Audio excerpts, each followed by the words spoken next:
dan itu perempuan tuh ada gitu loh. Dari sejarah kita, jadi dan itu semuanya tuh ada dari game developers Indonesia tuh banyak. Kita harus mulai melihat sektor ini berbeda ya. Saya salah satu yang nggak setuju kalau misalkan dibilang bahwa seharusnya pemerintah harus bisa mempertahankan sektor-sektor tersebut. Saya mohon maaf karena mungkin saya dari generasi milenial yang pandangannya sedikit berbeda karena dengan kemajuan teknologi yang ada di dunia saat ini, jangan kita bersandar kepada sektor-sektor yang sebenarnya udah melalui masa-masa otomasi.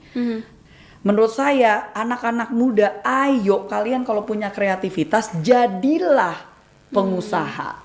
Jadilah entrepreneur, daripada ngomel gak ada kerjaan, bikin kerjaan buat temen-temen lu.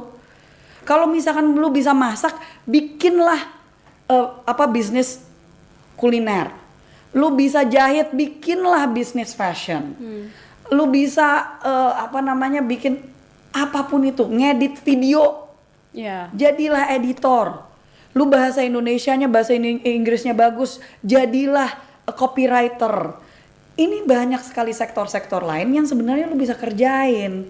Jangan bersandar kepada sektor-sektor padat karya.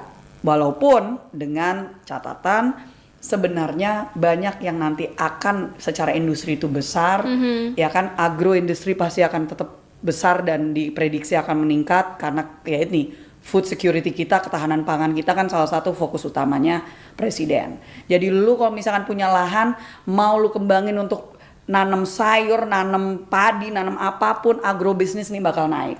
Industri yang kedua pasti hilirisasi loh. Jangan hanya bersandar, karena kalau masih bersandar kepada sektor-sektor padat karya dan bersandar kepada pemerintah untuk provide the jobs, kita masih di zaman kolonial berarti. Yang dimana kita bersandar kepada si raja dan si ratu dan si priai untuk ngasih kita kerjaan. No, kita udah move on dari situ. Download Tribun X sekarang.